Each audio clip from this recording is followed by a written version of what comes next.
తాకట్లో ఉన్న బంగారాన్ని విడిపించి ఆ రోజున మార్కెట్ ధర కట్టి మిగిలిన డబ్బును మీకు అందిస్తుంది కొమ్మూరి గోల్డ్.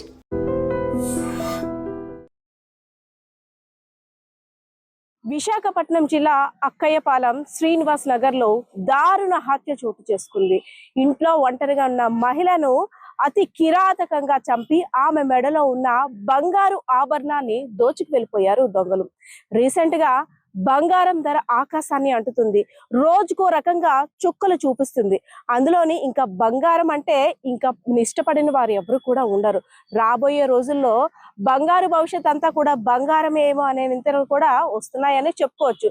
సో కొంతమంది కేటుగాళ్ళు, ఒంటరి మహిళలు ఎవరైతే భర్తలు బయటికి వెళ్ళిపోయిన తర్వాత సింగిల్ గా ఉంటారో వాళ్ళని టార్గెట్ చేస్తూ వారు పని కానిచ్చుకొని కేటుగాళ్ళు అయితే మాత్రం అతి దారుణంగా వ్యవహరిస్తున్న పరిస్థితి రీసెంట్ గా కనిపిస్తా ఉంది. సో అక్కయ్యపాలెంలో జరిగినటువంటి ఈ దారుణ హత్య వల్ల చుట్టుపక్కల ప్రాంత వాసులంతా కూడా భయభ్రాంతులకు గురవుతున్నారు. ఎందుకంటే మా ఇంటి మధ్యలో అతి కిరాతకంగా ఒక మహిళను చంపి పడేశారు, అది కూడా హత్య చేసి. వామ్మోయ్, ఇంకా రేపు మేము బయటికి ఎలా రావాలంటూ కూడా అక్కడున్న గ్రామస్తులంతా కూడా విస్తుపోయే పరిస్థితులు అయితే మాత్రం కనిపిస్తా ఉన్నాయి. సో మధ్యాహ్నం వరకు కూడా తన భార్య ఫోన్ లో మాట్లాడింది తన యోగక్షేమాల గురించి. అదే విధంగా కుటుంబ సభ్యులందరితో మాట్లాడినటువంటి పార్వతి సాయంత్రం తన భర్త పాన్ షాప్ లో పని ముగించుకొని ఇంటికి వచ్చి చూసేసరికి విగత జీవుగా పడి ఉంది. కళ్ళు తిరిగి ఏమైనా పడిపోయిందేమో, నా భార్య ఆసుపత్రికి హుటాహుటిన తరలిద్దామని చూసేసరికి అప్పటికే శ్వాస అంతా కూడా అయిపోయింది. మెడలో ఉన్న బంగారు ఆభరణాలు మాయమైపోయి, మెడ మీద కత్తిగాట్లు గొంతు నిలిపినట్టు అలాంటి పరిస్థితి కూడా అంతా కనిపిస్తుంది. ఒక్కసారిగా దిగ్భ్రాంతికి గురయ్యాడు ఎవరైతే మృతురాలు పార్వతి ఉందో, పార్వతి యొక్క భర్త.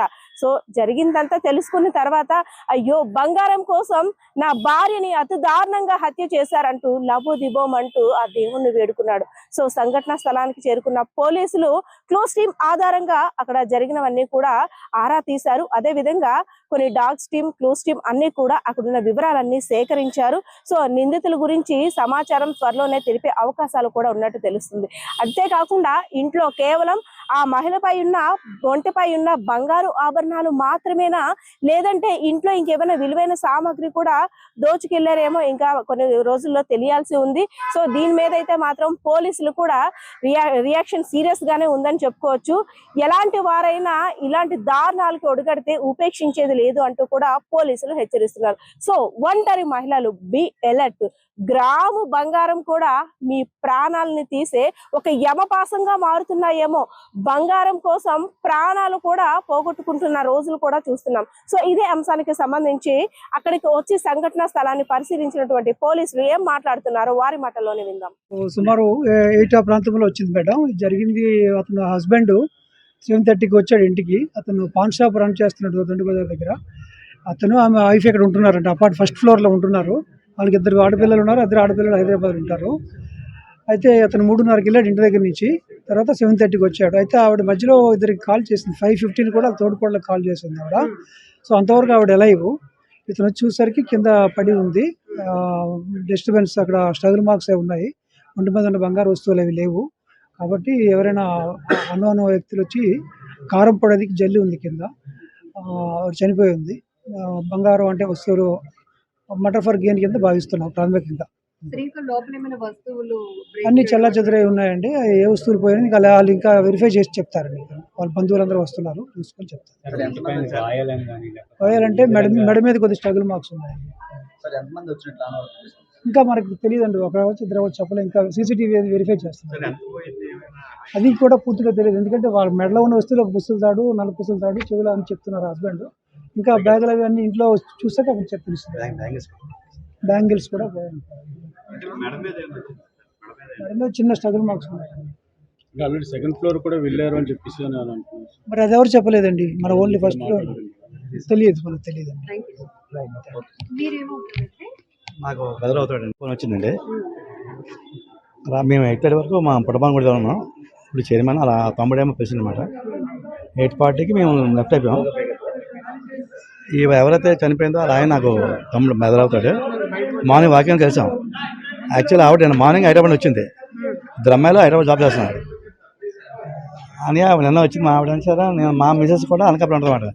నేను ఇవాళ వెళ్తాను అని చెప్పి అనుకుని జోక్ చేసి అయిపోయింది. 8:30 మా ఫోన్ వచ్చింది ఇలాగని చెప్పి. అక్కేయపాలెం నడిబొట్టులో ఇలా మాట్లాడిందంటే చాలా బాధ అనిపిస్తుంది సార్.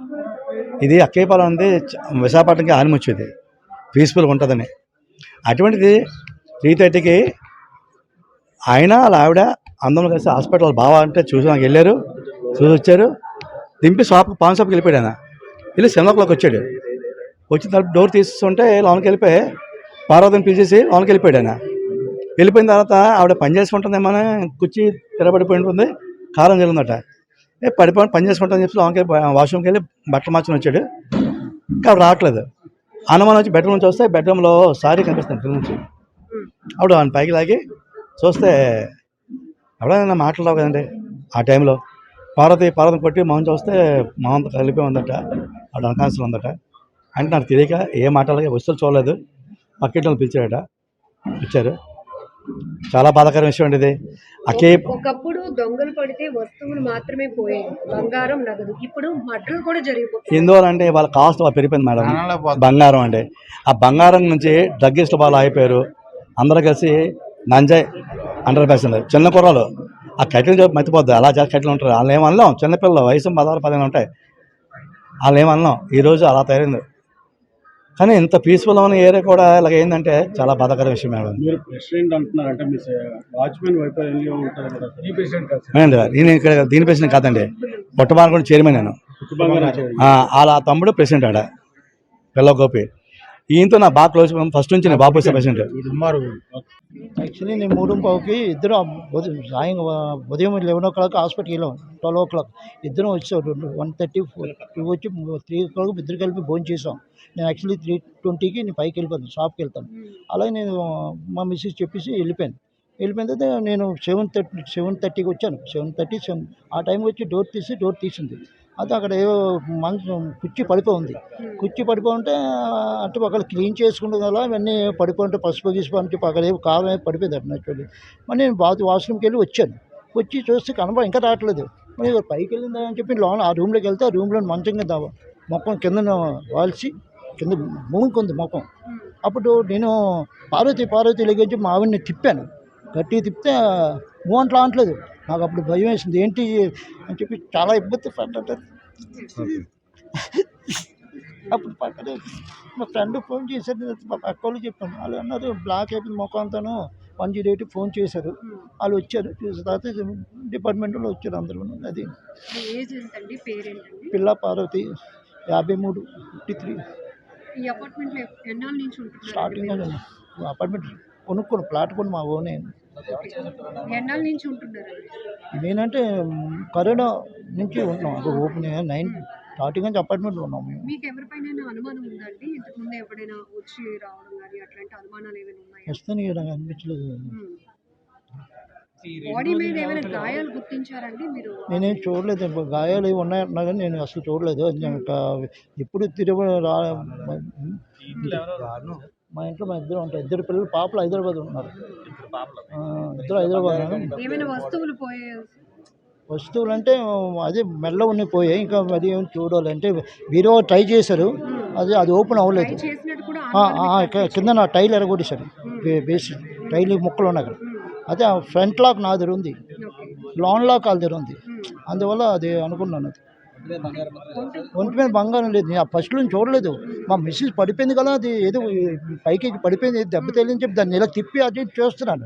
చూస్తే లగట్లేదు. అప్పుడు నాకు అదొక టెన్షన్ వచ్చి పక్కింటి ఆయన కేకేసి సార్ 8 అయింది చూడండి మా మిస్ అంటే ఆయన వచ్చాడు. అప్పుడు అంటే నేను పెద్దగా అబ్జర్వ్ చేయలేదు, ఎందుకంటే నేను లోన్ ఉంది కానీ అది పాపాలు రావమ్మా. దానికి లోన్ సీసీ కెమెరా ఉంది, ఎరగొట్టలేదు. మీరు వచ్చి ఎంతసేపటికి మీ వైఫ్ అసలు పలకలేదు? నేను వెళ్ళి వాష్రూమ్కి వెళ్ళి పైకి వచ్చాను. పక్క రూమ్లో వాష్రూమ్ ఉంది. అది వచ్చి లింగి కట్టుకొని మా మిస్సెస్ దగ్గరికి వచ్చి లెగు అంటే లగట్లేదు. ఏమిటి అని చెప్పి మొక్కం తిప్పి ఇలా కదిపాను. అప్పుడు ఇంక అసలు ఏమీ లేదు. నేను అనుకున్న ఏదో పడిపోయి పైనుంచే పడిపోయి ఈ దెబ్బ తగిలేసింది కదా అని చెప్పి ఇదంతా చూస్తుంటే కనబడలేదు నాకు. అప్పుడు ఎదురింటి ఆయన చెప్పాను, సార్ ఇలా పడిపోయింది, మా మిస్సెస్ పడిపోయి ఉంది, ఏంటి నాకు అర్థం అంటే ఆయన చూశాడు. చూసిన తర్వాత ఏంటి అని చూస్తే బ్లాక్ అయిపోయింది మొఖం. మీరు 20 గారు జాగ్రత్త ఉండాలని చెప్పి ఆయన కొంచెం దెబ్బలాడాడు. అనేది అలా ఉంచాం అంతే. ఇంట్లో ఏమైనా చిందరవందరగా వస్తువులు గానీ చిన్న అంటే అట్లా? కారం ఏదో పంపించారండి. కారం అక్కడ పడి ఉంది. ఉమ్, అది కారం ఇది కుర్చీ తిరబడిపోయి ఉంది. ఉమ్, ఆ కుర్చీ పైన లాకర్ ఉంది. ఓకే. ఆ లాకర్ వాళ్ళ దగ్గర ఉందో మరి అక్కడ పెట్టారు తెలీదు. పై లాకర్ నా దగ్గర వేరే దగ్గర ఉంది. ఆ లాకర్ అది దొరకలేదు.